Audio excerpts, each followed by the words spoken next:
everybody. Welcome to the living room.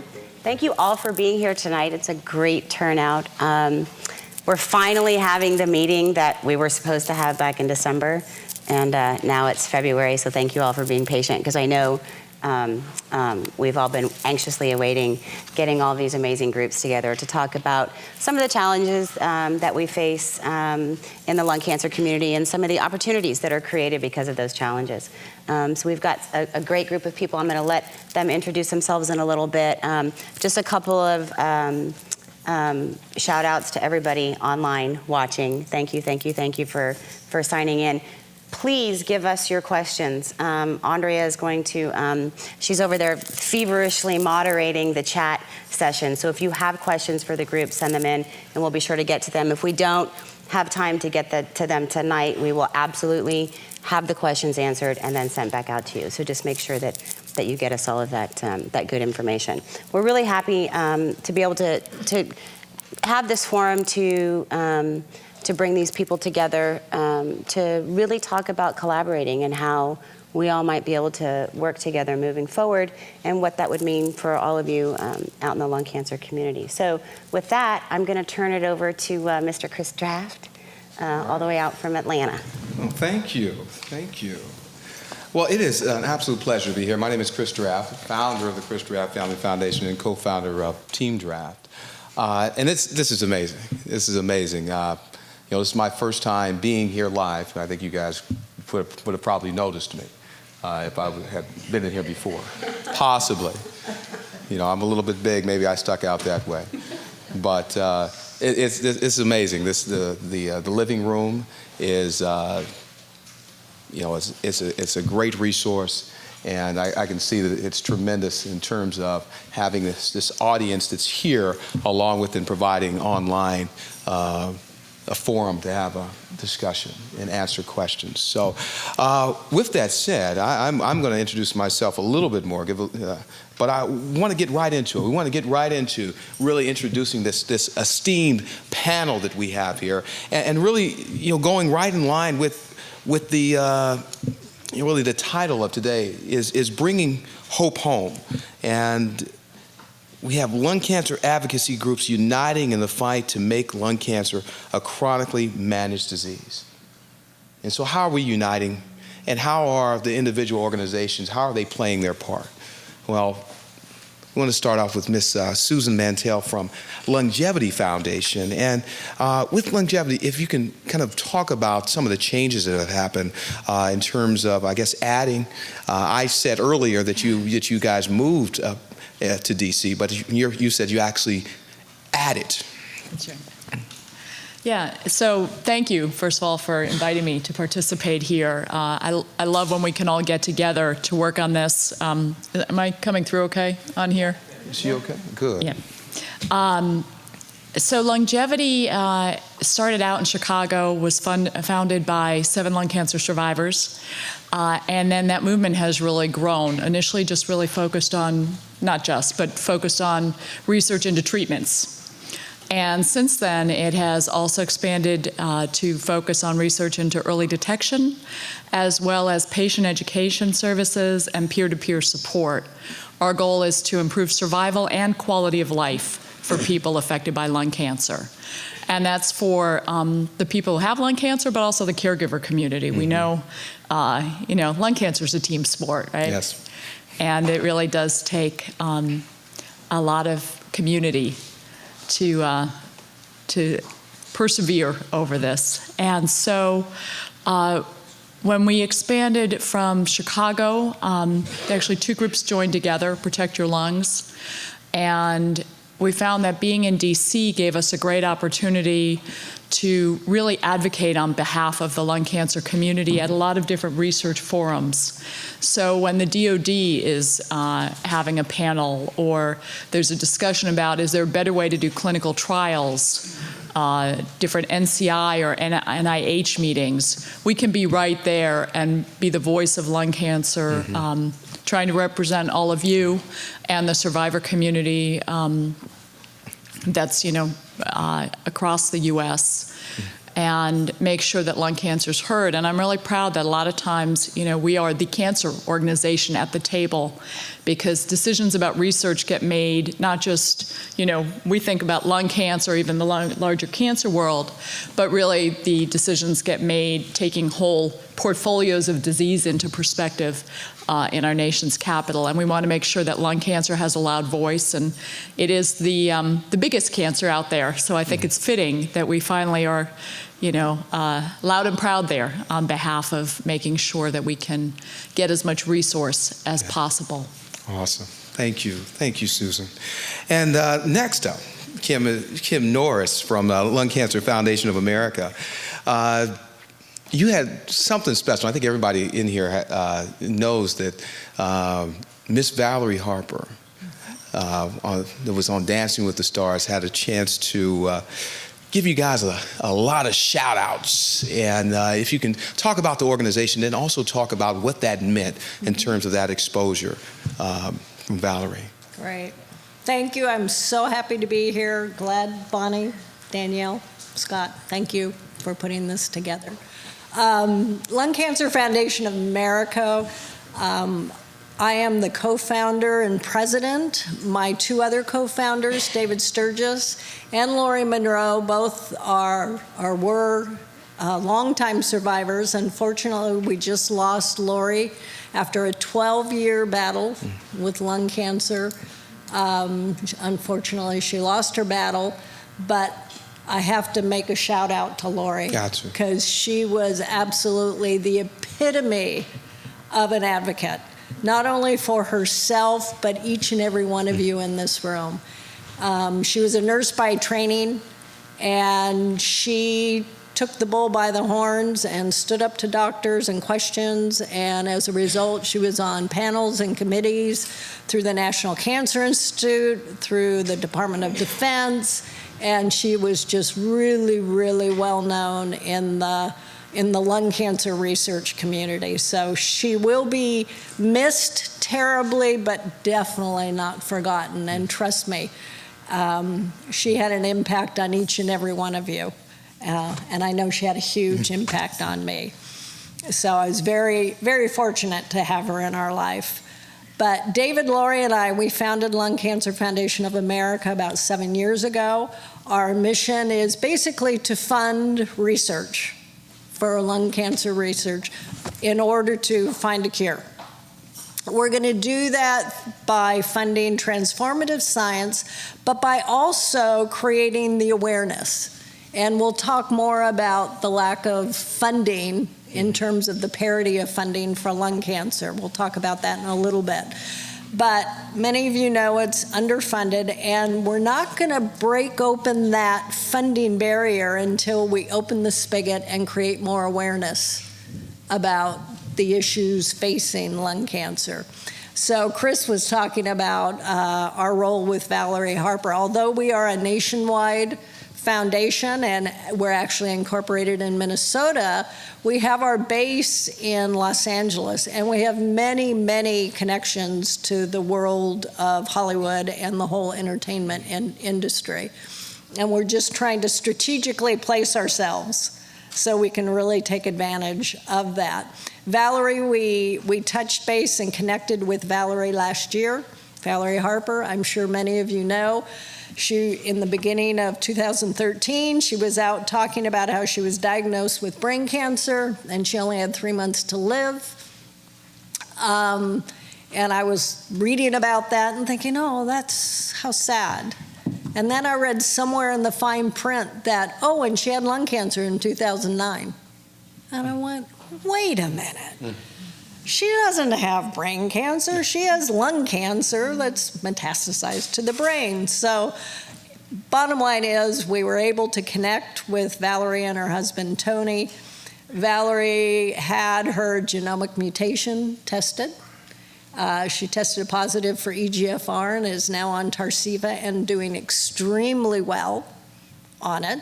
Matter of fact, she's in Canada right now shooting a film. So that tells you how well she's doing. Yes. Being on Dancing with the Stars, I mean, that was incredible. Even if you don't have lung cancer, that's that's a challenge. But Valerie has been a wonderful spokesperson and advocate for us. I think she's helped bring up the challenges and the awareness of lung cancer. Although, let me tell you, a lot of the publicity and the media will still say today, oh, and she has brain cancer. And it just makes me cringe every time. But she tries to correct it when she's aware of it. But we will have more Valeries. We're going to get more and more of that to happen. So that's our goal. Thank you, Kim. Thank you for sharing. Next up, Miss Kimberly Amazeen. And we were talking earlier, and she didn't want me to say amazing or something, so we worked on her last name. But Miss Kimberly is representing the American Lung Association. And as you talk about the work of American Lung Association, can you talk a little bit about the transition? I had the opportunity to work with the American Lung Association quite often when I played in the NFL as a person with asthma. So we had actually worked with, in terms of asthma, our asthma initiative of the foundation since 2000, I think it was 2005, prior to now working in terms of lung cancer. So. Great, and good evening. It's a pleasure to be here, and I really want to thank Bonnie and her team for inviting us to be at the table. And the Lung Association has a big mission. It's out to save lives by improving lung health and preventing lung disease, and that's a big mission. We're looking at fighting lung disease from asthma to chronic obstructive pulmonary disease, to fighting for better, healthier air, which we can all appreciate. It's a huge agenda. We've been at it for over 100 years, and in this next century, we recognize there's a lot more we can do. We focus on prevention, education, awareness, and sitting at the table with all of these representatives from various organizations gives us the opportunity to shine a bigger, brighter light on lung cancer and talking about early detection, and beyond early detection, recognizing that we can do more to improve the quality of life for people living with lung cancer. And a lot of the agenda that we'll talk about today focuses on some of our research efforts, some of our awareness efforts, and education. And I think collectively we can be a strong force to really move that agenda forward. So thank you for the opportunity to be here speaking on behalf of the Lung Association. I'm based in our California charter, but it's worth noting that our national office is out of Chicago. We have several charters all across the country at the state and local level. And Harold Wimmer, who is our president and CEO with the American Lung Association, sends his regards and wants you to know his commitment to raising awareness and doing a lot more with these groups collectively around the issue of lung cancer. Awesome. Thank you, Kimberly. Thank you. Next up, we have Miss Dusty Joy. And I'm a little bit biased because she is from North Carolina. A little bit biased. But Dusty represented the Dusty Joy Foundation and wanted to share about the foundation, but also talk about being a survivor and leading. What does that mean? Thank you all, Bonnie, Danielle, Scott. Thank you, everyone, for having me out here. And I'll talk just maybe just for a minute or two about being a survivor, being diagnosed with lung cancer. That happened in September of 2005. And it really, just like it did all of you, it turned my world upside down overnight. And I just knew immediately this is what I want to do. I want to advocate for people with lung cancer. Listen, I've been here 8.5 years for my diagnosis, and I'm out of treatment. I'm doing fine. But there are so many men and women who are not doing fine, who have not made it. And so every day I get up and I have my breath, and I just want to use it to help other people. Initially, after I was diagnosed, I started volunteering with some other very fine lung cancer organizations and just cancer organizations, and all cancer organizations. And then after a few years of doing that, I realized that, I wanted to start my own. We're very small, and but we're based in North Carolina, and we just we amaze ourselves at the things that we're able to do. It reminds me of the fish and the loaves, because with the little bit that we have, we really are able to make a difference in people's lives. Hopefully we're saving lives with radon awareness and raising awareness about screening and just the things we do. We'll talk a little bit more about some of those things later, but I'm just really honored to be here and very thankful for the opportunity. Let's see. I guess I talked enough about we're just based in North Carolina, but we do a lot in Virginia as well, and doing a little bit in Georgia too. Awesome. Thank you, Dusty. Thank you. And then, last but not least, you guys know who's up. Miss Bonnie.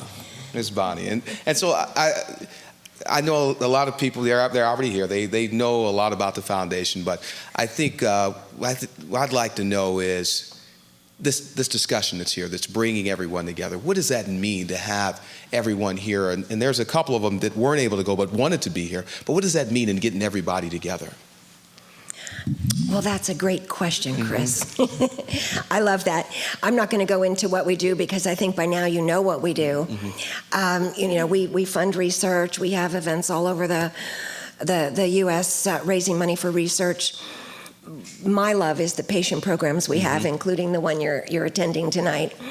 I will be a 10-year lung cancer survivor on St. Patrick's Day.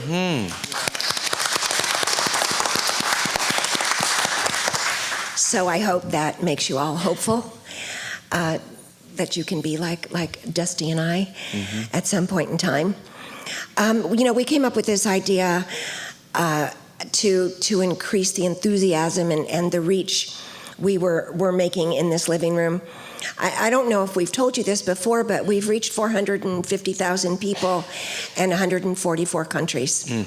I just got an email 2 days ago from a young girl from Poland, from Warsaw, Poland, and her name was Anna Jeska, and she wants me to help her with her mom.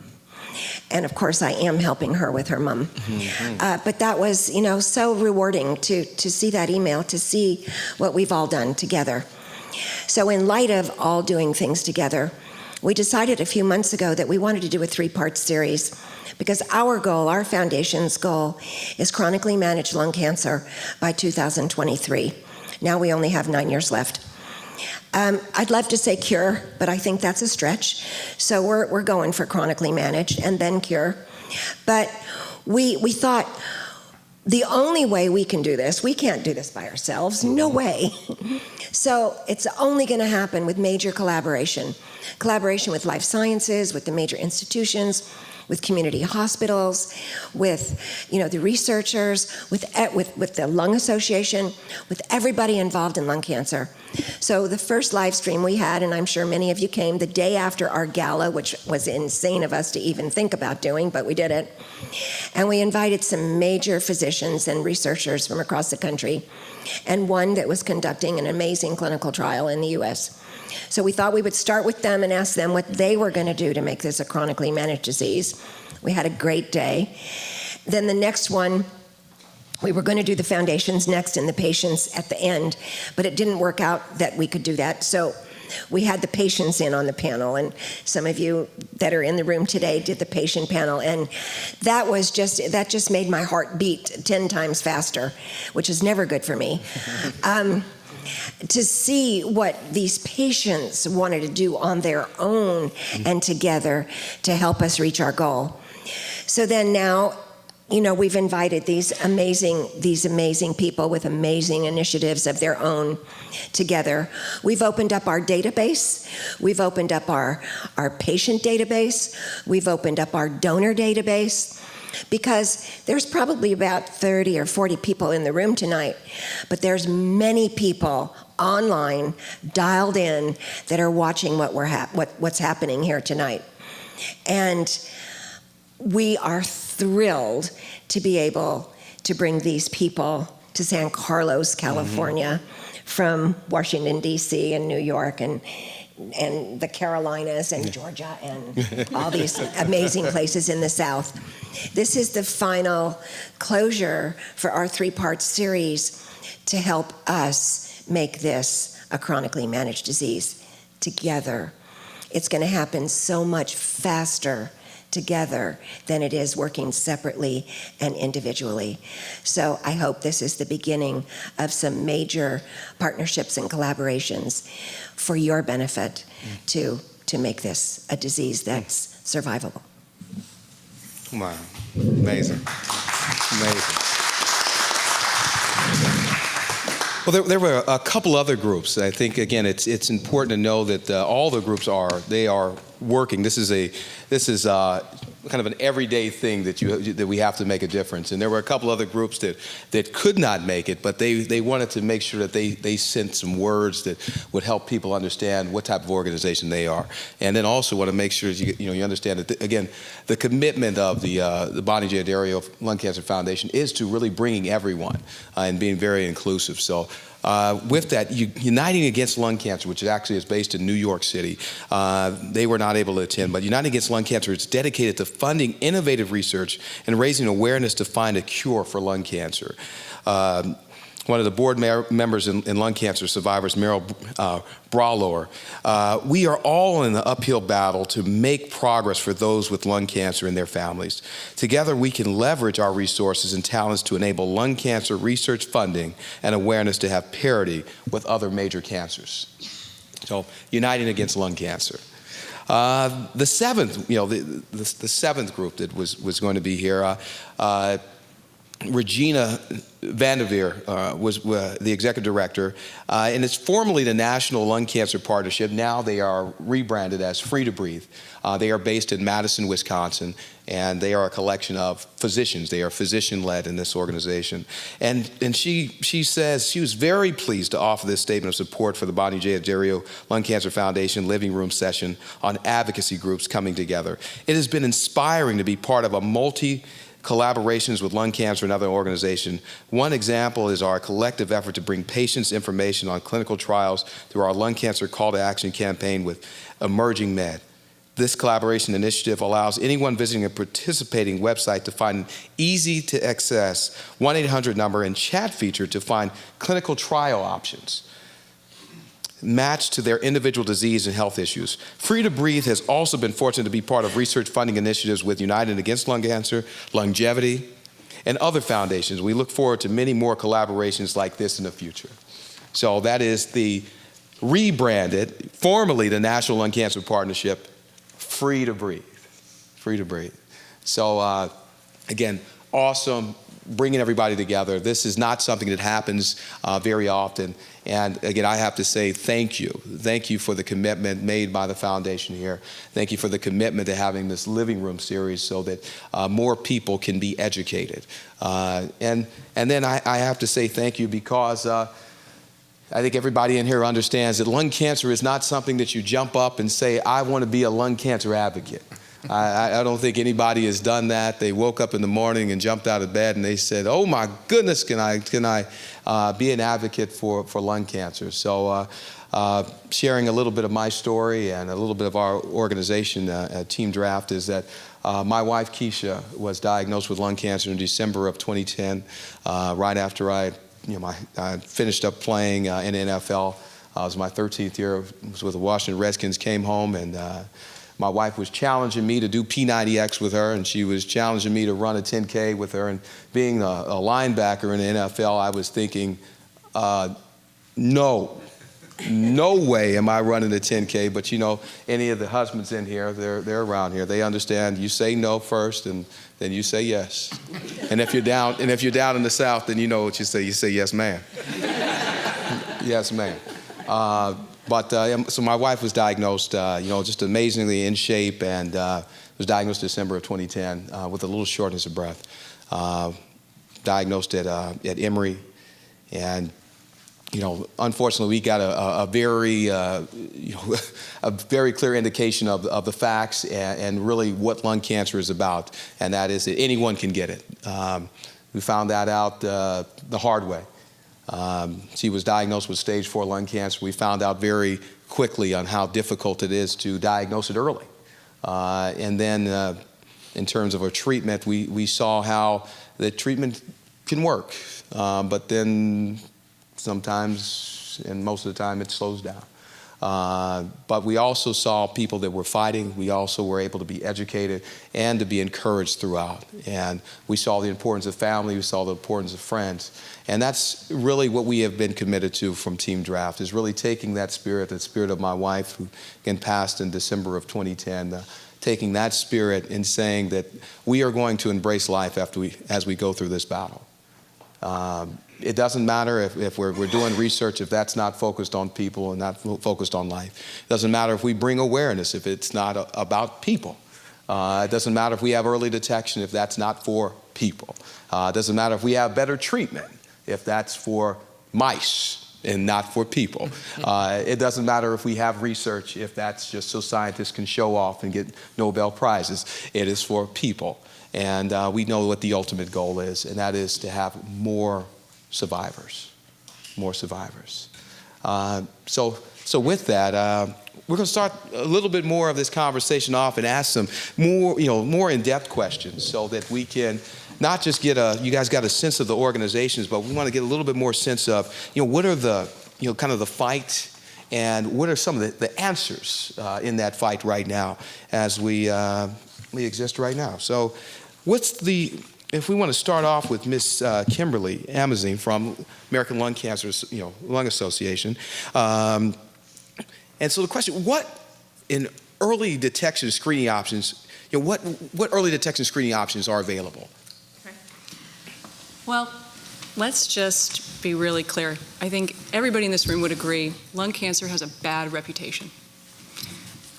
And there's no way to get around that except to create more awareness, to create more hope, to advocate for better treatments. And early detection is hope, because we know when more people can be diagnosed, not at stage 4, but at stage 1, their options increase in terms of how to treat and manage the lung cancer.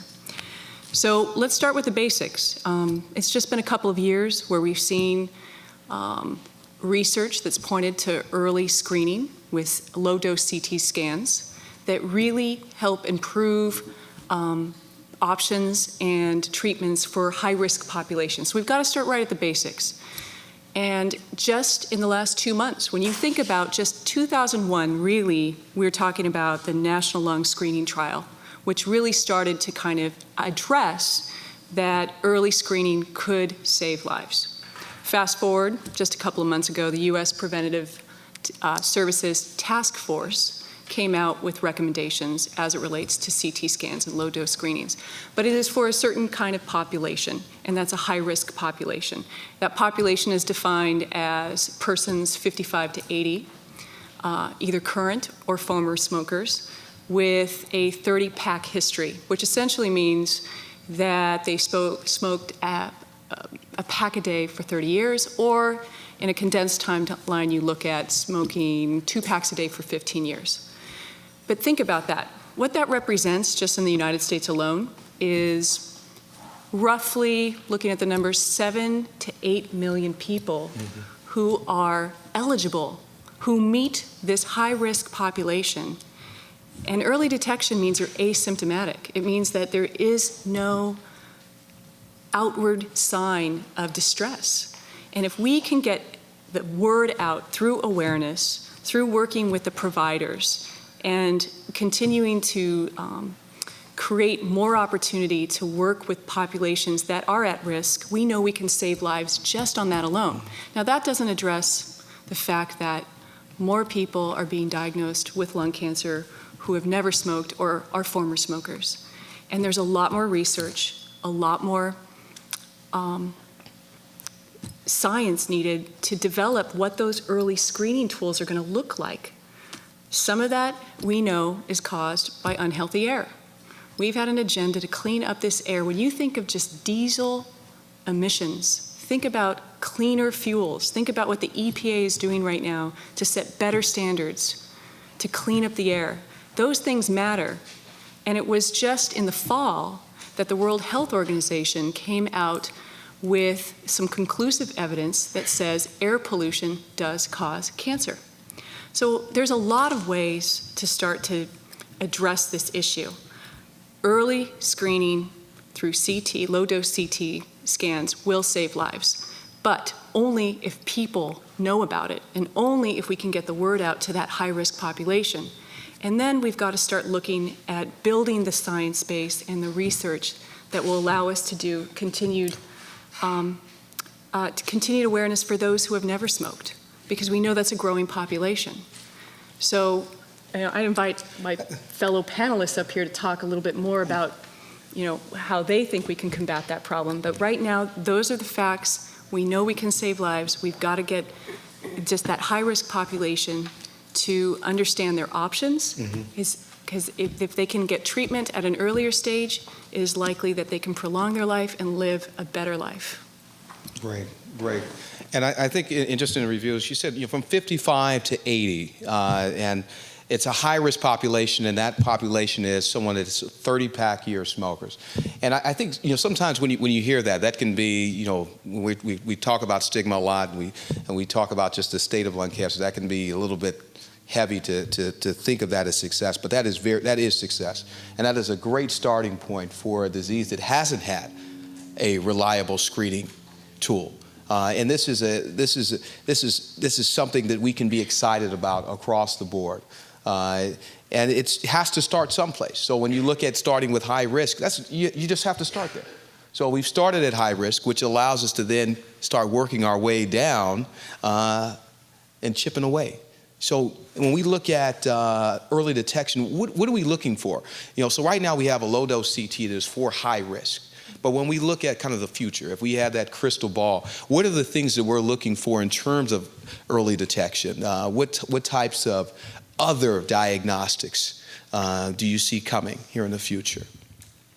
In terms of the Lung Association position, I think we want to work with groups like everybody up here to address that. We take our lead from the USPSTF in terms of our screening guidelines and what we recommend and what we're advocating for. But we know that's not enough. And when you look at the many faces of lung cancer, we have to go beyond what we know is that high-risk pool to open up a larger dialogue to make sure there's research and committed research that looks at genetics and a whole host of other factors. Awesome, awesome. Chris, can I Yeah, jump in for a definitely, second? Because Susan, we yeah. have a very active program in early detection. Yes. Some of the things that we also are looking at and funding are sputum-based, because we know that CTs are very sensitive, but one of the challenges is they're almost too sensitive and you don't know what you're seeing.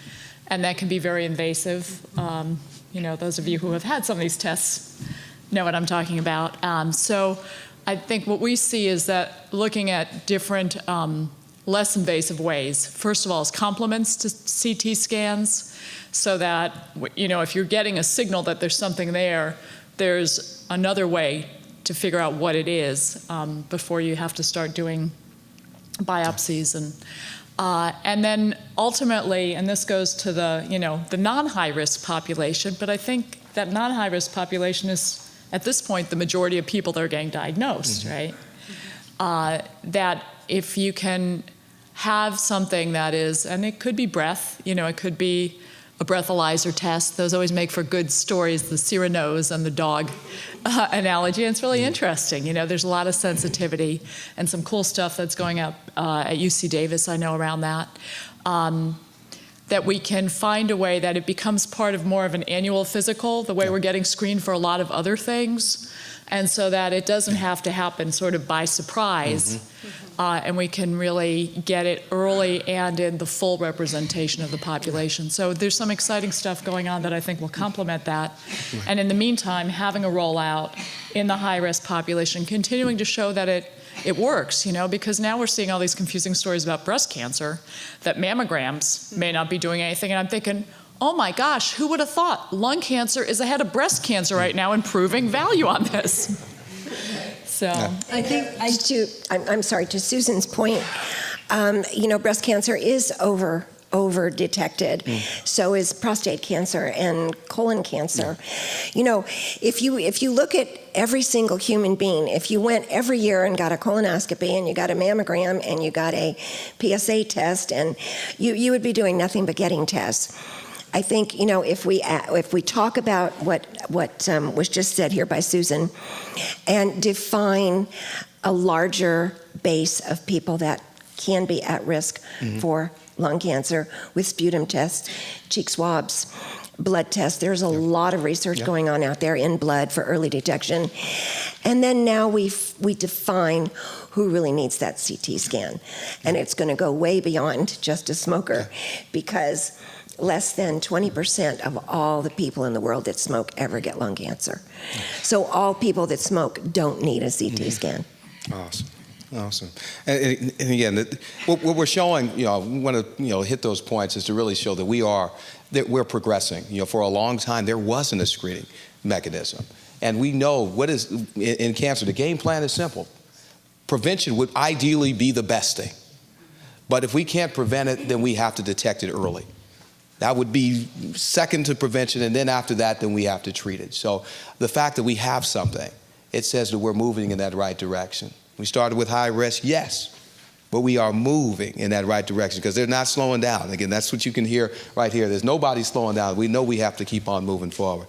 And as we move forward, I want to talk to Miss Dusty here, Miss Dusty Joy, and talk about some of the other risk factors. Again, pretty much we just talked about the idea of high risk in terms of early detection as that relates to smoking. But what are some of the other risk factors in terms of lung cancer? Okay, everyone knows the number one risk factor for lung cancer, and so I'm not here to beat that dead horse. But I would like to also mention that the standards that Kimberly mentioned from the task force, there's also another set of standards that I'd like to encourage the folks who might be at high risk to be aware about, and at least talk to their doctor about it. The National Comprehensive Cancer Network, they have a standard that says if you have a 20-pack year smoking history, and if you're age 50 or older, and then also if you have one other risk factor, which could be a family member who has a history of lung cancer, or exposure to radon, or any number of different risk factors. But those are some things. But I would like to talk, if I may, Chris, about everyone, again, knows the number one risk factor for lung cancer, but so few people know the number two risk factor, and we've been doing a lot of work with radon. Radon is the number two cause of lung cancer. And in never smokers, radon is the number one cause of lung cancer. So let me just step back a little bit and explain to you what radon is. It's an odorless, invisible gas that's created by the naturally occurring decomposition of uranium that's in the soil and the bedrock. It's just, some people call it soil gas, but it's just in the ground, and as the uranium that's in the ground decomposes, it creates this gas, this radioactive gas. It's not a problem outside in the atmosphere because it's so diluted, but what happens is we breathe this radioactive gas, and these particles embed themselves in our lung tissue. When they're in our homes, it gets built up to concentrated levels, especially in these homes that are, we've made our homes very energy efficient now. And so if you live in an old drafty farmhouse, you might not have a radon problem because it comes and goes. But with these very energy tight, efficient houses, radon is building up to very high concentrated levels. Radon causes lung cancer. In fact, according to the Environmental Protection Agency, about 20,000 Americans will die from radon-induced lung cancer this year. And if you put that in perspective, that is greater than the number of Americans who will die from AIDS. That is a greater number than the number of Americans who will die in drunk driving accidents, greater than home fires, greater than drownings. And it's a huge number. And when you consider that we know about these other risks, we have smoke alarms in our homes, we have fences around pools, we know about how to protect ourselves from AIDS for the most part in this country. And yet people just don't know about radon. Look, this, to take the mystery out of it, this is a radon test kit. There's nothing to it really. We just put a little piece of foam in there to prop it open, and you probably can't hear it now, but there's a little bit of There's charcoal in there. And this is as simple as it is. Now, we buy these radon test kits in bulk, and so we get a good price. But you can buy this at a department, a hardware store for about probably $15. It's a self-mailer. It includes the lab fees, and you can find out if your home has a radon problem. The EPA has categorized every county across the U.S. As to its risk for radon, whether it's low or high or medium. So yellow is for low, orange is actually moderate, and then the red is, this is Virginia. We do a lot of radon work here, but it's just the uranium in the soil. And it's not, like talk about air pollution, it's just a naturally occurring thing that happens, but it's a great risk. And this, to me, in the lung cancer community, it's low-hanging fruit. It's so easy. It's a quick and easy test to find out if you've got radon, and if you do have it, it's going to cost some money to get it fixed, but it's a pretty easy fix, and it can usually be done in a day. It's not like looking at some other environmental problems, say, for example, mold or something like that in your house. This can be done very quickly, at a day's time usually, and maybe it might cost $1,000 depending on the complexity of the problem. But anyway, radon is a quick fix, and I'd like to see that as consider it really a cure, because there's 20,000 people who wouldn't be getting it. Well, and again, that's what we talked about is the importance prevention. Ideally, that's what we would love. We would love to be able to. We'd love to have that. But what we know is that, so in your case, you're talking about radon, but when you were diagnosed, what was your diagnosis? So, what did it, when you were diagnosed, you couldn't point to what was the cause, but you just had to deal with, you have lung cancer. And now it says, how do I treat it? How do I treat it? Well, you're right, Chris. It's hard to match it up and say this is radon-induced. Most people who do have, never smokers who are diagnosed with lung cancer, oftentimes they then find out about radon, test their homes, and find out that, I have a high radon level here.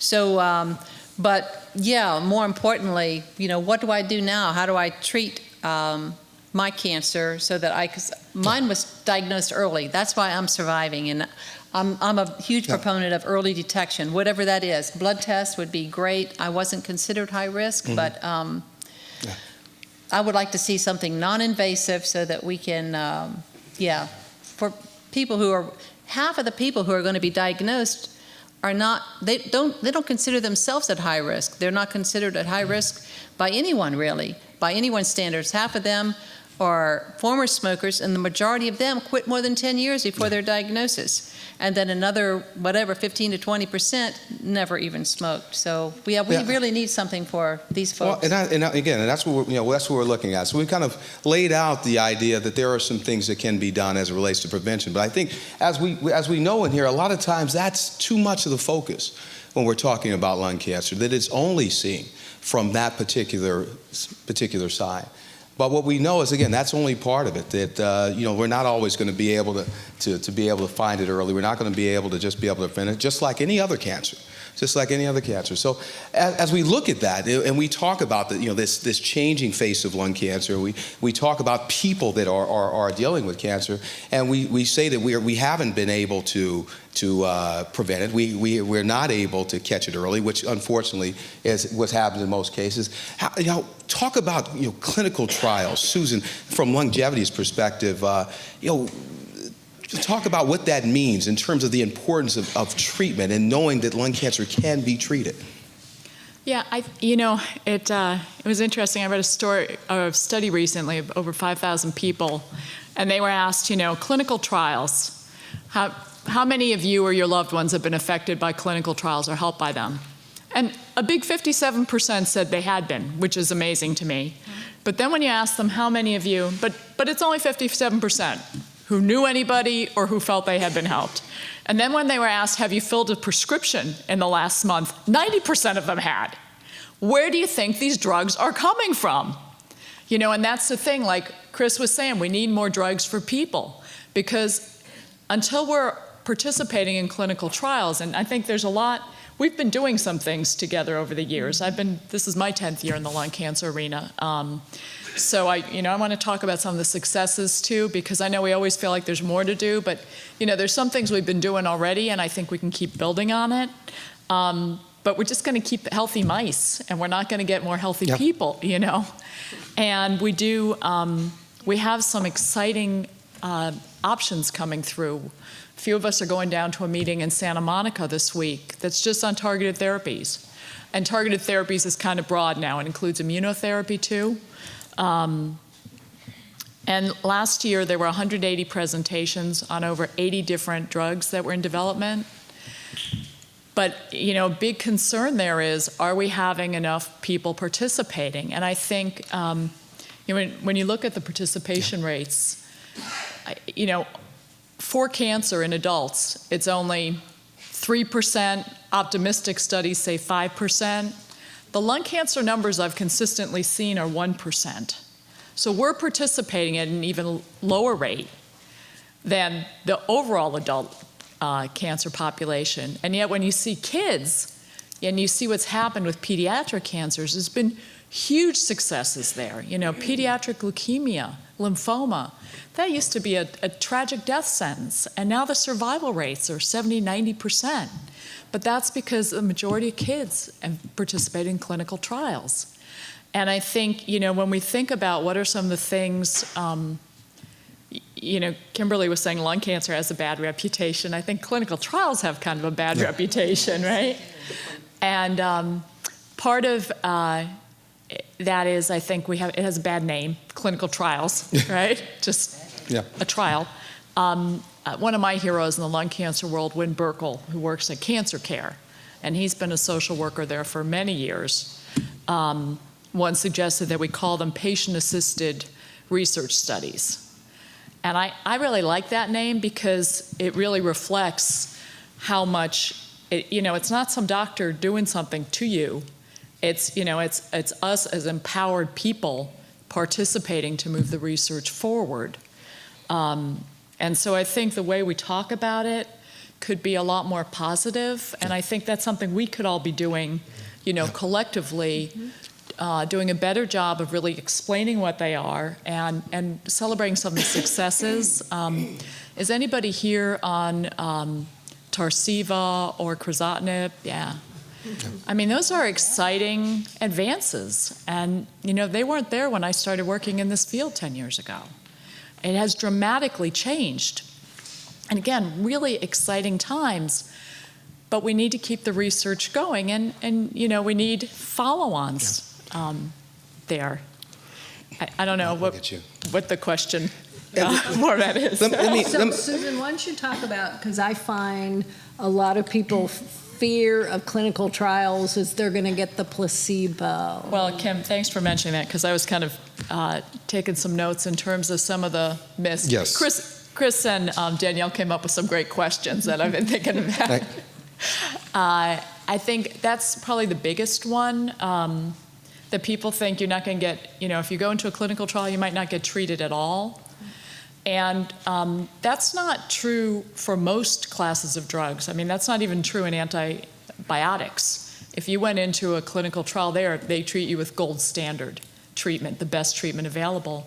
And that's true in lung cancer as well. You're going to get the best standard treatment that's available, or this drug or combination of drugs or treatments, because they do clinical trials on surgery and radiation too, that they think may be even better.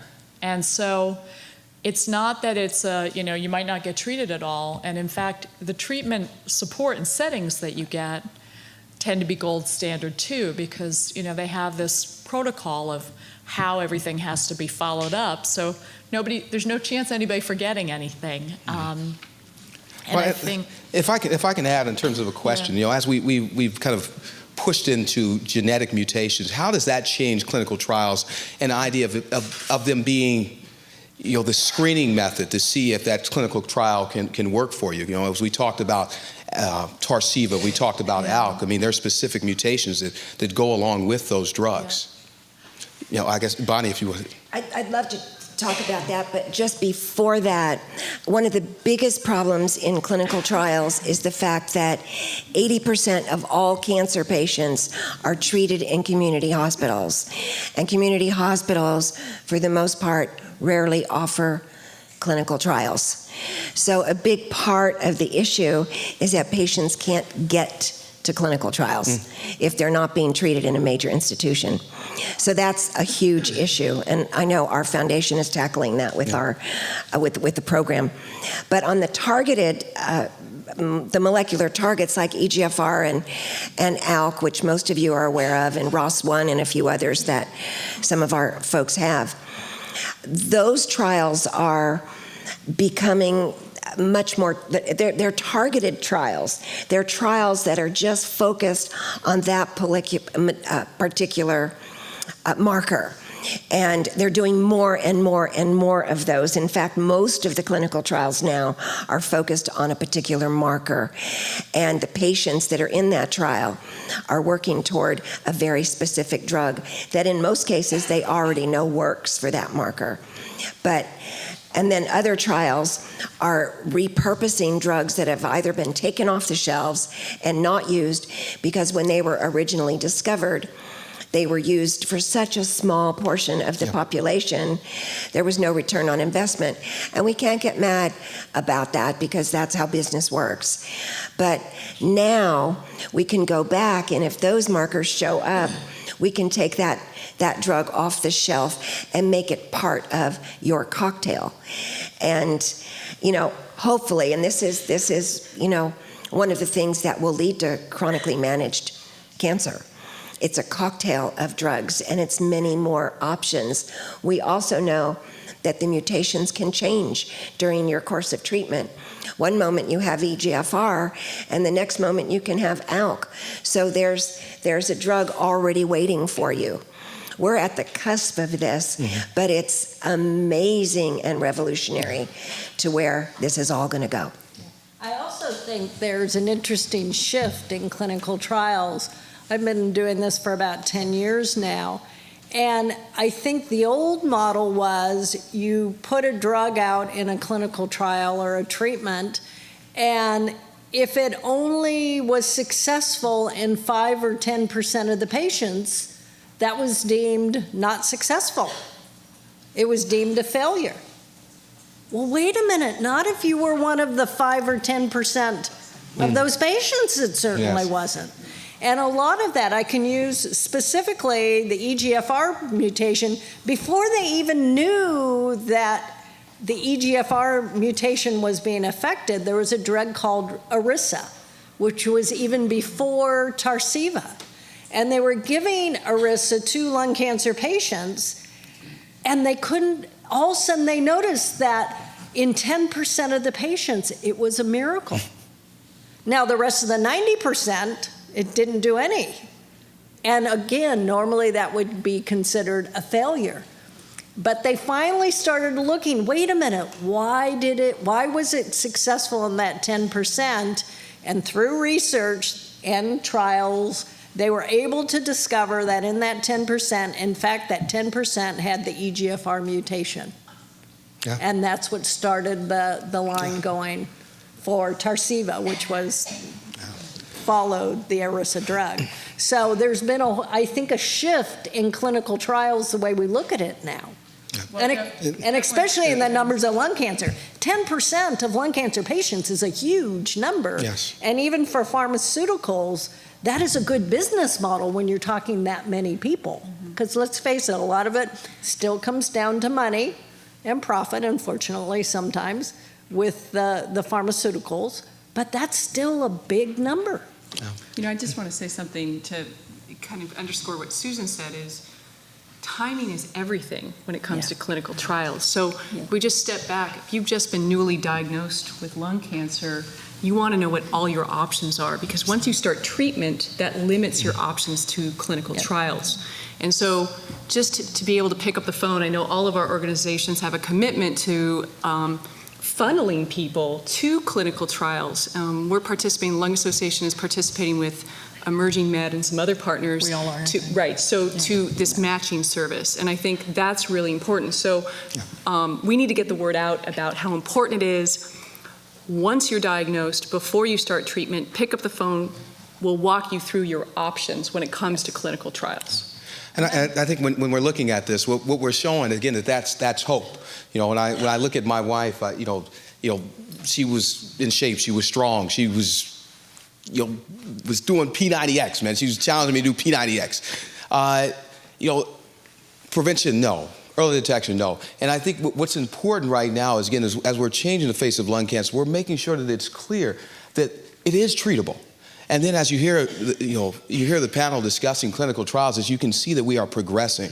And we talked about the genetic testing and mutations. What that says is that clinical trials, they're able to be more focused. And we have a better chance for that drug to come out that much quicker and really know if it's effective.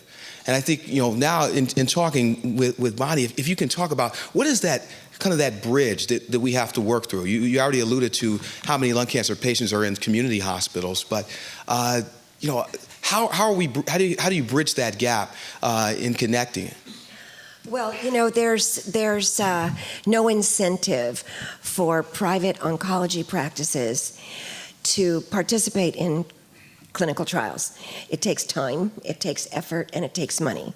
So they're not incentivized in any way to do this. And sadly, patient survival isn't their biggest incentive. We're doing something. We have a program for community hospitals across the United States, and we're targeting them one by one to give them incentive. If they agree to participate in clinical trials, if they agree to do mutation testing and marker testing and various other things. Very often a patient has a few mets in their brain, and I'm not trying to make this sound like a simple issue because it's not, but they don't always need whole brain radiation. They need CyberKnife would be perfectly fine for a targeted treatment. So if they agree to outsource, if they don't have the equipment and the right things to offer the patients a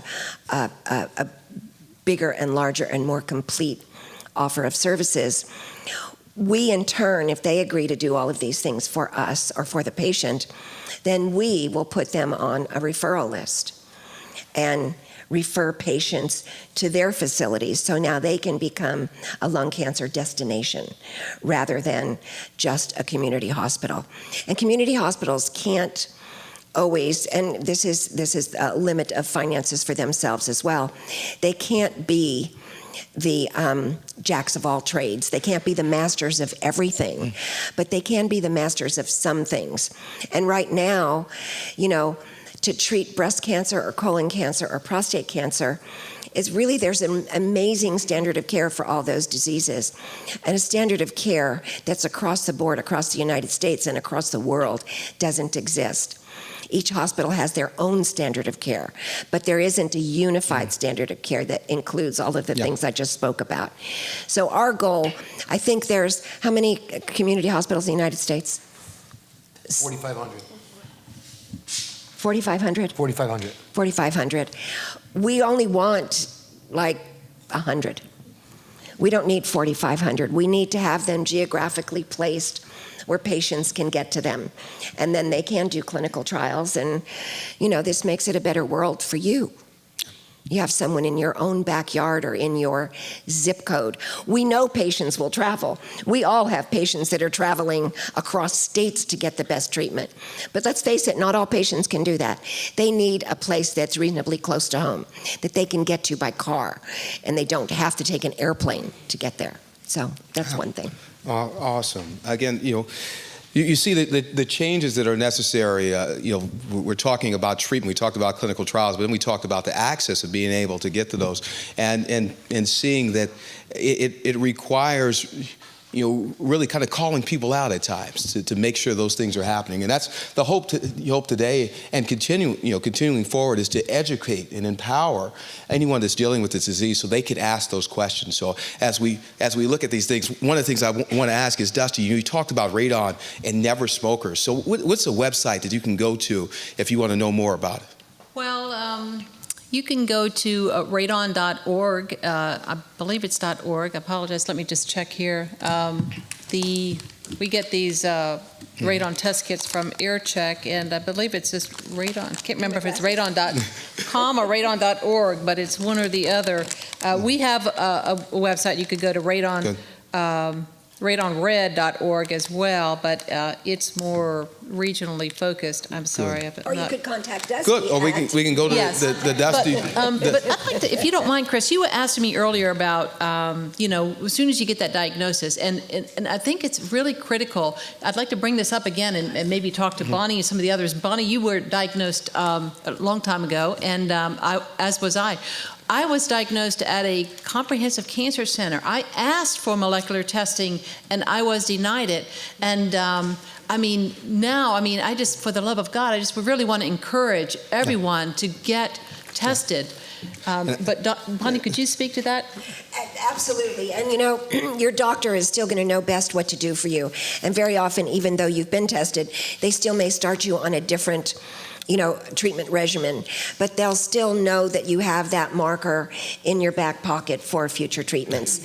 But every patient should be tested molecularly. Yeah. Every single patient diagnosed with lung cancer needs that test.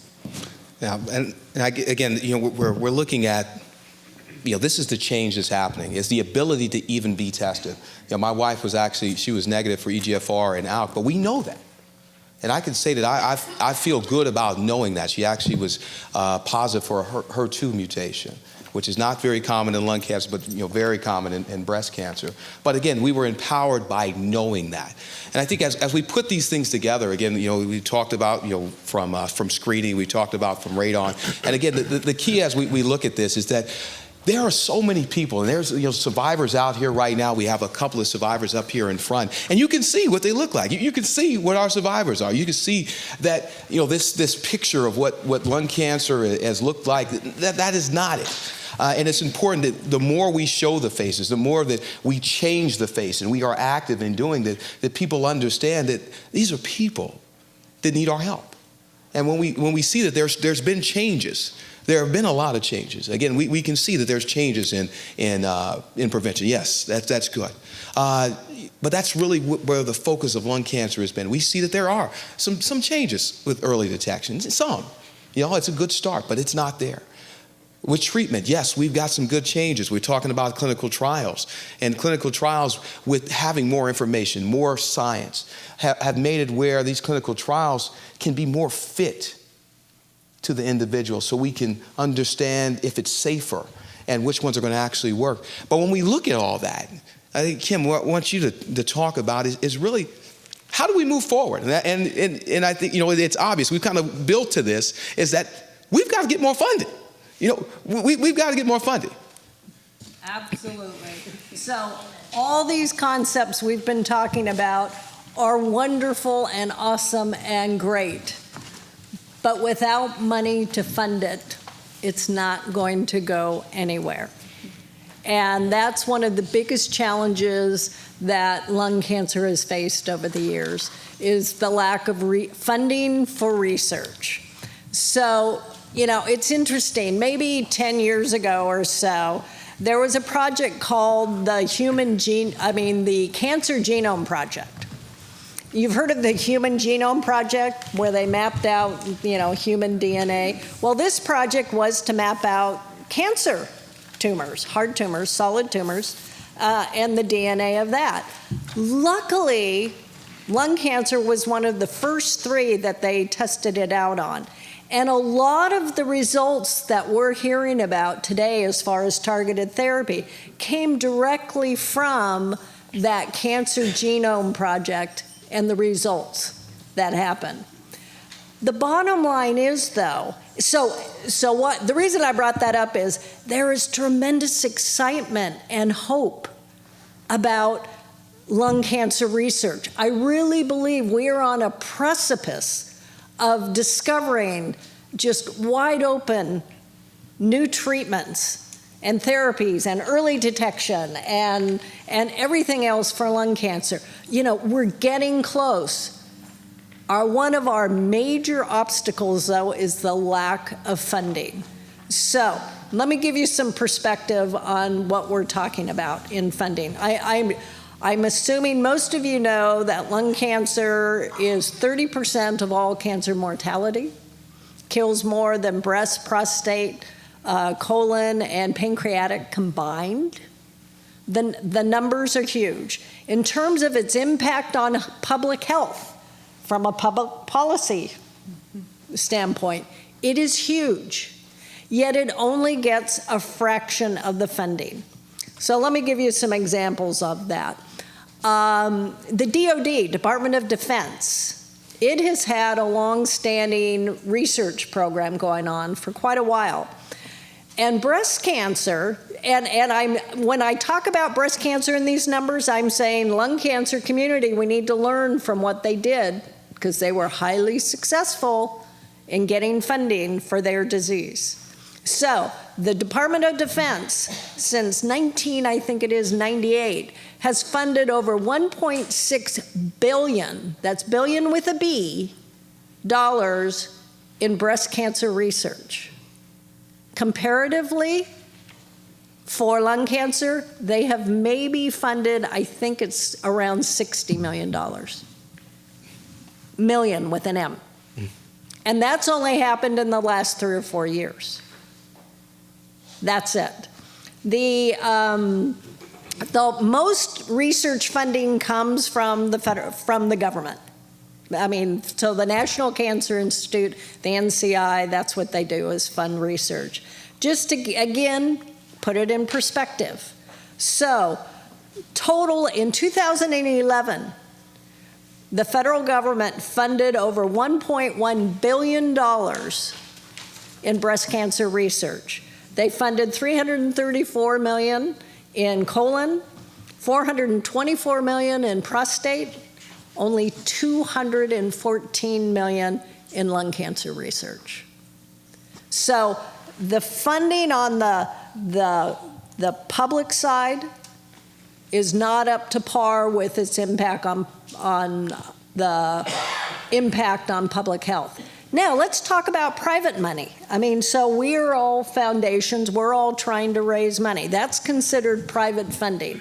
That's where you get involved. That's where, whether it's $5, $10, $1,000, whatever it is. So again, to give you an example, when in 2011, when the federal government funded $214 million in lung cancer research, do you know Susan G. Komen Foundation? They raised that money in 1 year alone. $200 million, that's one foundation, one. Yeah. If you add all the lung cancer foundations together in a single year, even though we're doing great work and everybody's increasing and it's getting better and better, we maybe in total fund maybe $20 million a year. In the world of research, that's a drop in the bucket and is not going to make an iota of difference, which is why I want to reach out to each and every one of you. The only way it's going to happen is for all of you to get involved, whatever that may be. Okay, you may not be able to write $1 million check. We would love that, okay? But again, $5, $10, anything is going to help, and the numbers add up. We need you involved. Bonnie wanted to add on to that. I agree with Kim completely, but we're missing a real important obstacle here. Mm-hmm. There's something huge. There's a reason why our cancer is the least funded, and that is the stigma. You know, Kimberly said lung cancer patients have a bad reputation. The patients don't have a bad reputation. Mm-hmm. The cancer itself does. And that comes from the smoking stigma that's attached to lung cancer. And to Chris's point, saying that we're people. We're people. You know, if I had $20 for everybody said, "Are you a smoker?" And I said, "Well, I don't know. What is a smoker? Is that something you barbecue in? What's a smoker?" And, you know, smoking is the cause of many diseases. It's the biggest cause of heart disease, and heart disease is the biggest killer of all. Smoking is a cause of vascular disease, strokes, all of those things. It's the cause of most cancers, including breast cancer. It's the cause of COPD. It's the cause of emphysema. The list goes on. But nobody asks a person suffering with heart disease if they're a smoker. Nobody asks people that have a stroke if they're a smoker. We have to get past that. And until we do, until we can show the world that we are all people, just like people that get breast cancer and just like people that don't, we're living, breathing mothers and fathers and teachers and grandmothers and PhDs and researchers. My oncologist had lung cancer, and he could never get over it. He was a never smoker, and he apologized to me so often, saying, Bonnie, I am so sorry. We have a young man right now down at Stanford. He's the chief resident for neurosurgery. His name is Paul. I don't know how many of you saw the article he wrote for the New York Times. New York Times, yes, a few weeks ago. I've talked to him. He's a friend of Chris's. He's never smoked a day in his life. He's going, oh my God, I was one of them. You know, we have to get past this because the funding isn't, Kim is right. Whatever we collect is all good. But it's not going to change until we get past this. And we have to get past it. Stigma, though, that I've seen out there. And I think that's the stigma of mortality. So that people haven't been investing in lung cancer because they think, and it's the first time, whenever I've had several family members with lung cancer, and, when someone that I'm talking to hears that, they're like, oh, that's bad, they're going to be a goner. And I'm like, first of all, the fact that you say that to someone is always, but I think it's what you read in the press too, people are like, oh, and we need to, as I mentioned, celebrate some of the successes that, you guys are here, many of you are here. I know 10-year stage 4 survivors. So there's a lot we don't know about what makes someone survive or not. But also that there are, that's worth investing in our community because there are options and there are going to be more and more options. So I think there's two stigmas. It's like, I think there's another one that I come across quite a bit. So I'm a lung cancer widow. My husband passed away 14 years ago. He was 45 at diagnosis, passed away at 47. Obviously far too young. But I have taken that and gotten involved. Now, my path is not the path for everybody. I understand that. But I can't tell you how many families I come across who say, oh, it's just too painful. The experience of losing a loved one is too painful. I can't go there. If not you, then who? Who's going to make a difference? And let me tell you, of all the time, I've spent quite a bit on the Hill in Washington, D.C., trying to get money. These numbers that I talked to you about earlier, if I learned anything, he who yells the loudest wins. So why do you think breast cancer gets so much money? Because they have a lot of survivors and they have a lot of people speaking out and coming together. In lung cancer, we don't have that. Yes, we don't have as many survivors, but let me tell you, we have family members, we have friends, we've all probably have lost or been affected by it. We need all of you to be stepping up and getting involved and have a voice, and that is the only way we're going to be able to change these numbers and change the direction. There seems to be a direct correlation also between funding, research funding, and survivor. So breast cancer alone, they have over, what is it now, 89% 5-year survival rate? 98% at stage 1. I mean, 98% at stage 1. I mean. And I think, what's said here is, we're getting out, the opportunity that is lung cancer right now, and that opportunity as the changes that are happening. And I think that's what's important as we move forward. We look at the stigma. We say that the smoking stigma. I'm very quick to show my wife and talk about some of the numbers. wife is right here on my phone. She's beautiful, all right? And I make sure that she's there, all right? We have to make sure they see people. Amen. This is a disease. We're not fighting, against, fighting for this disease or against this disease. We are fighting for people. To get rid of this stigma is that we have to say, we don't have to fight the stigma. We don't want to fight this. We have to fight for people. We have to allow people to fight for our amazing folks that are dealing with lung cancer. And we have to fight for the people that will be diagnosed with lung cancer and continue to remind people that we're fighting for people. We're fighting for life. We're fighting for moments. We're fighting for a chance to go to a football game, to go to a basketball game. We're fighting for an opportunity to be married. We're fighting for an opportunity to go to a birthday. We're fighting for Mother's Day, Father's Day. Fathers get slighted all the time. Mother's Day. We're fighting for Christmas, Thanksgiving. We're fighting for quality of life.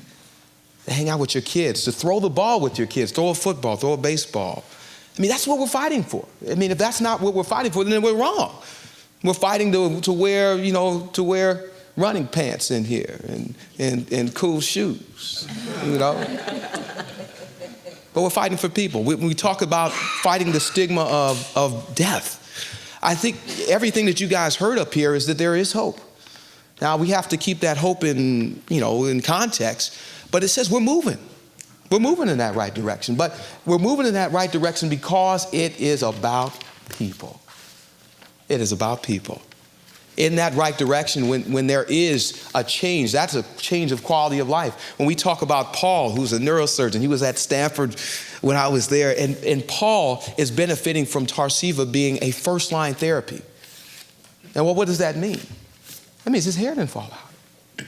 How about that? When we think of cancer, we think of a scarf. We think of a bandana. And we had breakfast and ate some blueberry pancakes, and he didn't have a scarf on. That's change. That's the change that's coming. That's the change that's happening.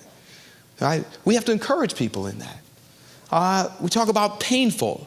It can be painful. And so it's important that we keep things positive as we're talking about it. Positive as we're fighting for life. When we look at my foundation, the team draft, our initiative, is that we're not just fighting for Keisha. My wife, amazing. She said, let's raise money for lung cancer at our wedding. She cared about people. Well, so we're not just doing something for her, but we're caring for the people that she cared about. That's the people that are living and the people that are going to be diagnosed in the future. We got to stay more positive and keep it about the people. We've got some questions that we're about to answer. We've got some online questions that are coming in. I think we have maybe a couple of minutes. Really, with just like a real quick answer from everyone that says, what do you want to see in this next year? Real quick, what do you want to see in the next year, Susan? Well, clinical trials are top of mind, and it's something that we're working on. I'd like to see us have more coordinated communications around clinical trials so we can help patients learn more about their options. Great. Kim? So take this in the right way, but I want to see lung cancer be the cool thing to support. I think I want to see a collective power. I see it here, I feel it on this panel, and we all need to raise our voices. We need to raise our voices for the people we've lost. We need to raise the voices for the people who are fighting. We need better access to treatments and services. And I think collectively, we have to stop being so sad. And we've got to make this a positive fight. And we can do that in all arenas: research, public policy, more funding at the federal level. It's unacceptable that NCI and NIH do not fund lung cancer. Your voices matter, and we've got to get the word out about collectively harnessing our power to actually demand more funding and more access to treatments and services. And I'd like to see people. Our part of our mission is to, raise lung cancer education. But I think it's more really enlightening people, because they don't mean to be rude when they say, did you smoke? I mean, just enlighten them, enlighten the world about lung cancer. But perhaps even more importantly, I'm real excited and hopeful this year with the federal government for lung cancer research, with the Recalcitrant Cancer Research Act. This act, the NCI is building a framework which will put both lung cancer and pancreatic cancer basically at the front of the line for research funding. So I'm very hopeful, and I'm hoping that, you know, it's going to work out like I'm hoping it will, but we'll see. But hopefully in 6 months, we'll see what that framework is. Bonnie. I'd like to see everybody on this panel, There you go. everybody not on this panel, everybody that's dialed in, everybody that's in this room, whether you're a doctor, a patient, someone in the biosciences, someone in the clinics, everybody come together and have one voice for the patient, one voice for the patient to make drastic change in the survival rate. Awesome. Now we have, we're going to open it up to questions, but I think Bonnie, she said it, patience. Not one voice for research, not one voice for a diagnostic, not one voice for just awareness, just for awareness' sake, but one voice for people. People that look like you, like me, like anybody walking down the street. They think that you can identify, that you can look, that you can say, well, I think they have it. You can't do that. Fighting for people. Danielle, I think we have some questions. I think it's about that time. Do we? So I know we've got. I think I saw some people sneaking you some questions from the online group, but I want to open it up to some questions in the room. I know I saw some hands up, coming kind of throughout the day. So if anybody in the room, yeah, there's a mic right behind you, babe. Now, I really like what Dusty said, because I'm a Californian, but for 18 and a half years, 6 months and 2 weeks, we lived in Las Vegas. And we didn't know it at the time. There's a lot of radon there. So after I got my cancer, I did some research, and I found out they did tests by zip codes, and the zip codes were at least 4 to 10 times higher than what's safe. And when we lived in Vegas, we left in '97, 10 to 14,000 people used to move into that town every month. When they had the earthquake in Los Angeles, 40,000 that month moved in. But usually they stay about 3 years because it's too hot there or whatever. So there's a lot of people in and out. So I'm telling all my friends there, they got to get their houses tested. But that's something, for the little children, I don't know if 3 or 4 years would. But that hit. Thank you, Dusty, for bringing that up, because thank you, and I'm glad. Yes, just spread the word around. Radon, it's a quick and easy fix. It's a lot easier than getting people to quit smoking. I mean, again, I'm just bringing that up, but the thing is, it's easy. It's low-hanging fruit. I'm working with Virginia. They're trying to pass some legislation for daycare centers to get tested for radon, and so perfect. Good for you. Yeah, I tested my house here in California, had nothing, but we didn't know in Vegas. So, thank you. Thank you, Athena. Do we have any more questions? Right over here. You. Jim. I know you can hear me. I'll use a microphone. Following on Bonnie's comment, the power is in the room. It's not in the federal government. It's not down the street. It's in the room. And the leadership needs to come from you five. If you were to form a lung cancer association of nonprofits, and then in turn, go to the people who care about you the most, who are going to be the researchers. Because what do you bring? You bring members and you bring research funds. I'd much rather have some of Bonnie's research money than wait in line in Washington for 5 years and never get anything. Because you're focused, and the relationships we have with Bonnie Addario or with the medical center professionals and so forth, you can move mountains with a limited amount of resources because of your existing relationships. And so the power really lies in the 5 associations that are represented here. And that's where I'd focus my energy and where I will focus my energy. So, So, a comment I just want to respond to that. So, the good news and bad news, there aren't a lot of lung cancer foundations, not as many as I think there should be in relation to the disease. The good news is we do all know each other. And we go to meetings together and we have a glass of wine together, and we really do. There are the LungCan. We have an organization called LungCan that meets once a month where all the different foundations come together and talk. We are always looking for ways that we can work together. And just by having the relationships that we have, I think that's a big part of it. That's not to say we can't do more. And I think we're always trying to do more. This is a wonderful, that's why I think most of us jumped at the opportunity when Bonnie put this together. If I can support Bonnie and Addario, I'm going to do it. And I know they will support LCFA, Lung Cancer Foundation of America, if I need something from them. And same with Lungevity. And we're looking for ways to fund research together. So I know that many of you may not see it, and I know we can do an even better job, but just know we are talking to each other, and we actually kind of like each other. I don't like Let me give you a focused example.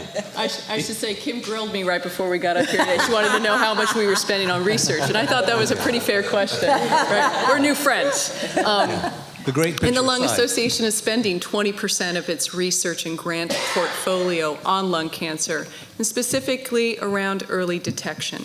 So, there's a commitment. I know a lot of our groups are funding research, and it's a multi-pronged approach. Right. We got to come at this from all sorts of angles. Yep. So I agree with you. You're saying you want to see the money in our organizations funding research. You want fast action. And I say you are absolutely right. But I also say we got to put pressure on that federal government. We do. And that might not be your thing, but hopefully somebody else is going to be out there fighting and yelling and not willing to accept what it is right now. Let me give you a specific example. Each one of you has hundreds of members, low thousands, whatever it is. When you go to a medical center, person wants to do research and say, I have access to a mailing list of 5,000 people who are experiencing lung cancer, and maybe one of them would be a candidate for your clinical trial. And then you've got leverage, you've got attention, and you use that to get that person to work with you, and then you have some research money. Then you all work as a coalition, and you go to the pharmas and say, who've got the big money, and say, here's what we need from you. So again, you play small ball at first, and then you go to the big, the big kahunas who are the pharmas. But in my opinion, whatever it's worth, is that the first people are the respected researchers at the medical institutions who want to conduct clinical trials and are looking for support and resources, either in the form of people who would do clinical trials, participate in them, or money to help fund them. So. And I think, what you see here is you see that collaboration happening. That's why this is so important, is it is bringing people together and not, Kim already said that the groups are getting together. This is another attempt to really have an even deeper discussion and say, how do we work together to be able to do more? There was a question online that says, how are the organizations going to work together to spread more word, the word for support of lung cancer screening, and also just the importance of early detection. So not just lung cancer screening, but lung cancer screening, yes, for how it is right now, but for someone like my wife that's a never smoker, how are we talking about the importance of early detection and moving forward too? I think we have to tackle some of these issues as a whole rather than singularly. And early detection is certainly something we can go after together. There's no doubt about that. But as a group rather than individually. Yeah. I know specifically in terms of American Lung Association, what are some of the things in terms of lung cancer screening? Well, everyone said it, but I think we can't say it enough that lung cancer is not a smoker's disease. And, 50 years ago, the Surgeon General linked for the first time smoking to lung cancer. But that latest report that came out from the current Surgeon General also showed a causal relationship of smoking to many other cancers, like Bonnie said. It also showed a growing prevalence of never smokers, and particularly women who are getting lung cancer. And that is something we need to be talking about. That's in the Surgeon General report. It's something we care about. And I think, beyond the stigma is nobody deserves lung cancer. Forget the finger pointing, the blame, the guilt. It shouldn't be asked. Nobody should be asking why you got your cancer. And I think all of us coming together to talk about it will help alleviate some of that finger pointing. Awesome. I also think, and you've said it, we've all said it, basically, if you have a set of lungs, you're at risk. Mm-hmm. Absolutely. I think, to say something specifically in terms of lung cancer screening, when we look at the high-risk population, the largest subgroup of that is veterans. And one of the things that we've committed to with Team Draft is working with some of the DoD sites and working with the VAs to make sure that our vets, our vets that that are Vietnam vets that are within that high-risk portion are getting screened. And I think, again, it's important as awareness. And as we talk about things that are good and hopeful, like I said, that's hopeful, all right? Now, it doesn't work for everybody. Again, it wouldn't have worked for my wife, the CT scan. It wouldn't have worked for her. But it says we're progressing to that point. So the ones that we can, we need to make sure we get them signed up and get them screened, because we know that can be beneficial, because if we catch it early, we've got the best chance to treat it. Another question.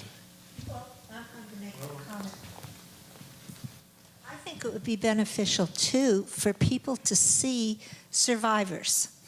I've told a story before of working on one of the walks for Bonnie's organization. 2 young girls were walking by, and someone said that I was a survivor, and they said, "You survived lung cancer?" She said, "We didn't think anybody survived that." So I think if the public saw people like Bonnie, who are 10 years, and Wells Whitney, what's he now? Who's on ERISA?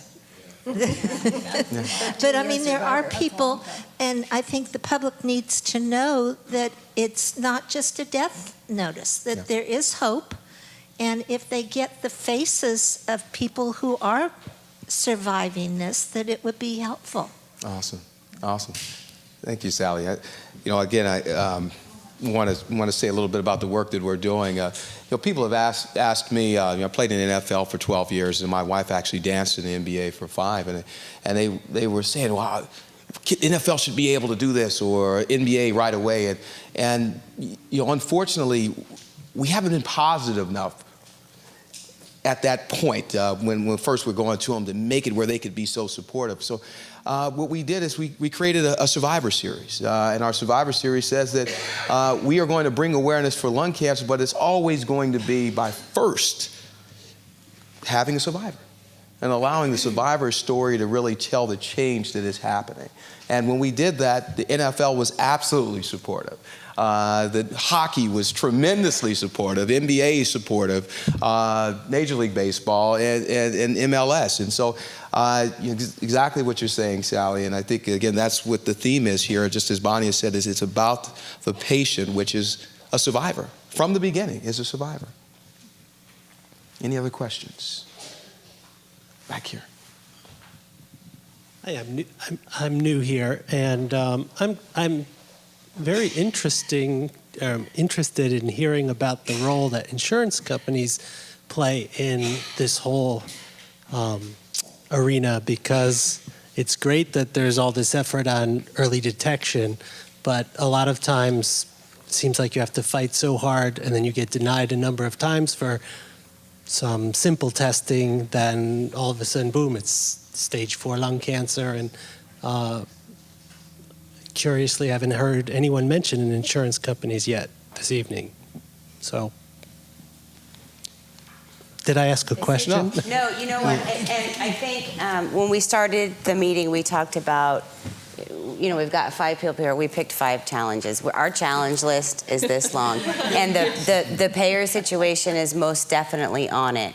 And I think we are all in some form or fashion trying to tackle that challenge. Right now, there are some resources out there to help patients pay for whether it be their co-pays, their prescription drugs, so on and so forth. But I don't know that there's any real good answer to that problem right now, right? I'm not even Collaboration. necessarily. That's what I was going to say. Other Is an than answer. Yeah. If we all collaborated on what we're doing individually to help patients get funding, because the insurance companies more often than not will pay after you go after them, over and over and over again. It shouldn't be that difficult, But I though. think it goes back to what Chris was saying, one unified voice, and not just Right. ours, Yeah, right? exactly. But yours, and bringing it to Medicare, and Right. because that's where the changes need to happen. Right. I think what you're seeing also is that with lung cancer screening, you're seeing that's about to be covered. So you can see a change in terms of that. But Bonnie talked about having a standard of care. And as we fight for that, as these groups fight for that and promote it, it sends a message that there is a standard of care that has to be done. And the more that we yell about that and scream about those things, I mean, Danielle's done some amazing work of going to community hospitals, to academic centers, and everyone up here has done that same thing. But as we establish more of what that standard of care is and scream it out, not just hold it to ourselves, but really scream it out, that makes it where things have got to change. I also want to make a point that so we do work with other foundations outside of just lung cancer, and I have to say there's one in particular, if you're having problems with your insurance issues and things like that, it's the Patient Advocacy, is that the name? Patient Advocacy Foundation, and they are superb. They will help you. Just all of you know this. They will help you if you're battling your insurance companies. They know how to do it. They know how to make it effective. They know how to pull the strings. So I would contact them. They are excellent. And we can talk after if there's some stuff, but I know, Jim, you probably have some really good information that you can give back from the Chronic Disease Fund and PAF and PAN. I mean, there's several different resources available out there. Right. Just to pick up, though, what you said, Chris, it doesn't help with those fighting insurance now, but there are patient advocacy groups, and that is one of those big challenges on the list. But with the U.S. Preventive Services Task Force, early detection and screening means that it is covered. In 2015, it's going to be covered on state health exchanges. It's going to be covered under most private insurance plans. Medicare right now, and this is big, in the next month, they're taking comments. This is part of their process, where they're taking comments, and we're all collectively working to make sure that this will be covered under Medicare. And that's significant. And it's that sea change, right? Because it's a pressure point, and it's going to make it harder when you are diagnosed and need your treatments, that you are going to get that coverage, and you are going to have to fight so hard to get the treatments you need, and then have to deal with kind of the financial aspect of it. But there's a lot to do on that arena. We could have a whole panel discussion. Medicare is the standard for payment. If Medicare pays, everyone pays. And you see how that's progressing. Again, that's why we want to talk about hope, that hope is not that we have arrived at our destination yet, but that we are progressing towards that. Know, as you're hearing everybody, that there is change, real substantial change that has happened. What I'd like to, from Susan, I'd like to hear kind of when ALK became that second target, how that changed even targeted therapies as something that we have to test for. How did that change that landscape? Yeah, that's a great example. I mean, it was until the second one came along, it wasn't as important to know which mutation you had. And now, and this is one of the insurance areas that we're very interested in the coverage on, is there's a lot of molecular tests you can run now where the drugs are still in development, right? And we want that to be covered so that people then have more information and they can go forward and make decisions about, do they want to go into a clinical trial, or, as new drugs are being developed. So that was a sea change for sure, that second one. And also the other thing about the ALK inhibitor, crizotinib, is they got really smart, to Kim's point too, about how do you develop clinical trials here so you can see faster whether it worked. And it was a record. It was a, 3 years? Oh, well, it was 4 total time. 4 years. But they just, everybody started thinking differently about things. And that's what we need to have, right from the scientists who started thinking, how do you test for it differently to see if you have an ALK mutation?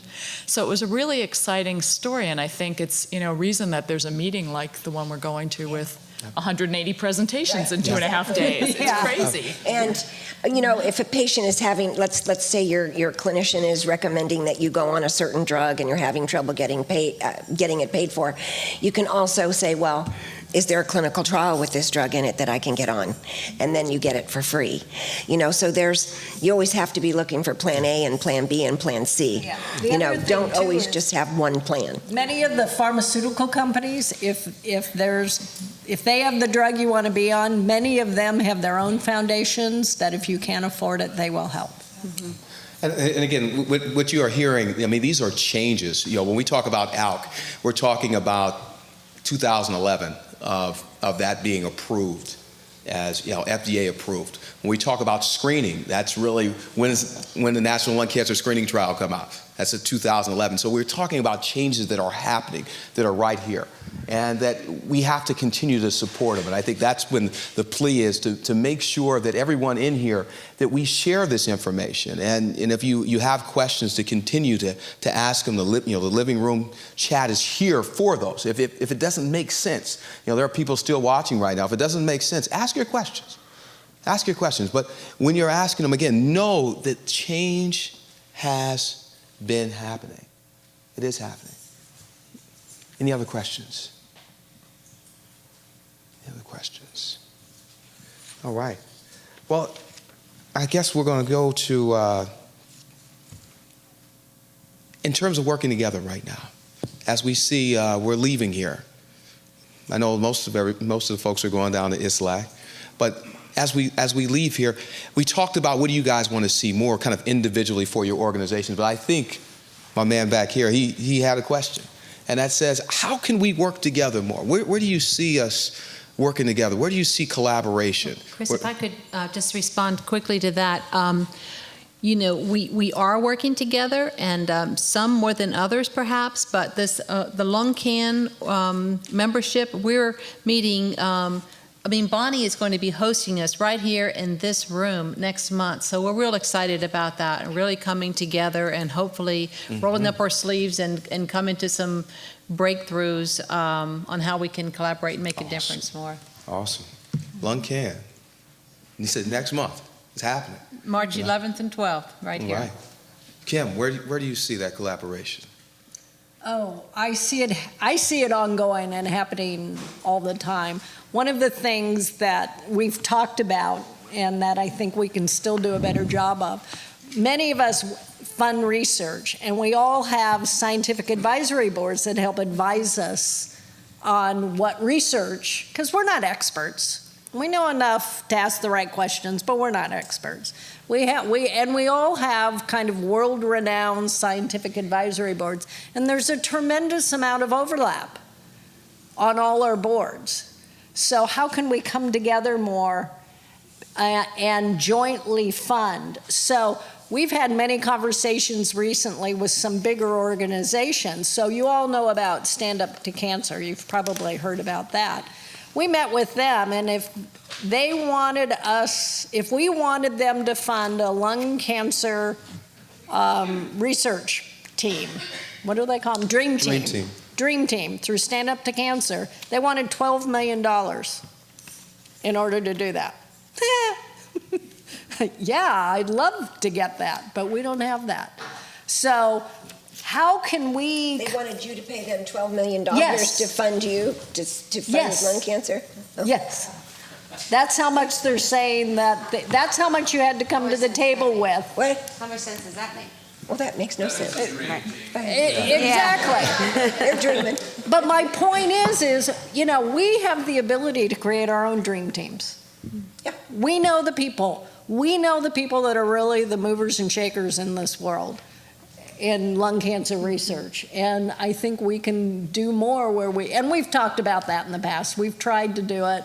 We've talked about doing an X Prize. So we keep kind of moving in that direction, and I think we need to continue moving. It's moving. Susan, where do you see that? Where do you see the collaboration? You know, one thing we haven't talked a whole lot about tonight, but I think this is really important for making an impact today and in the short term, and we've touched on some of it, but I think we can be doing even more together on patient education, patient support, to really empower people today to make, to know what the options are. To your point of, what do you do when you're first diagnosed? Helping clear that path, because, we don't all speak lung cancer as a natural language, right? If we're lucky, we never think about it till the day suddenly we or somebody we love has that. So I think we could be doing more immediately on that, and we do, and just something like this is part of that.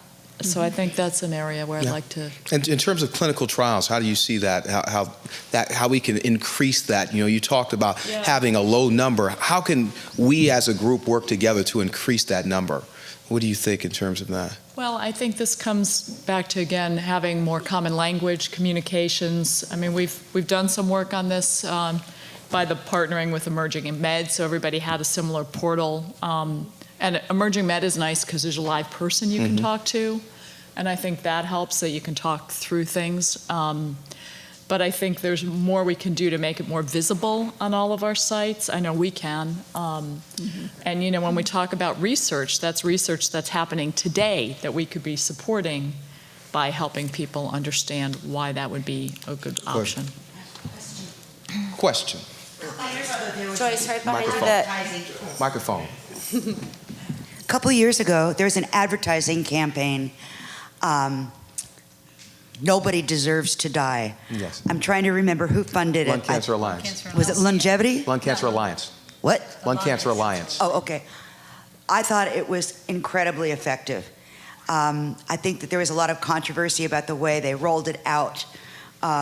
Originally, I think in Chicago, because people didn't understand what it was about. It's just like, tattooed people deserve to die. Cat ladies deserve to die. And I think there were like 7 or 8 different ones. Yeah. I thought that was so effective. Maybe the controversy made it even more effective. This last year, there was a campaign. I don't know whether it was Lung Cancer Alliance. It was like a series of 3 or 4 fashion models posed dead in beautiful clothes, saying, this is the, you don't have to wear Gucci to, I don't know, even remember what it is, but those 2 ad campaigns I thought were incredible. I don't know how much they cost. Cost-benefit analysis would be. I know, but I said I would love to see the cost-benefit analysis of how they evaluated the the impact on the public, because I'll bet there were a lot of donations made when people who weren't angry about it understood what it was about. The stigma, it was completely eye-opening to I think thousands of people. Awesome. I wish people could collaborate on doing that sort of thing with public service announcements, or I mean, nobody can afford those huge campaigns, but I wish there were a way to take advantage of public media to do something like that together. Well, I know that that's something we're working on this year, but that brings up a great point. I know a lot of times I hear, well, why don't you guys all come together and, just be one big foundation? And, okay, that's a possibility. And we've even talked about various kind of things like that.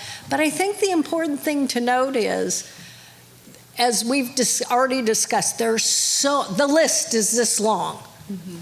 And to tell you the truth, I really don't think one foundation is going to have the answer to that huge list. And I think we all are carving out our little niche, or big niche, whatever it may be, to really tackle this problem. So I do think there's some advantages for us being separate but united.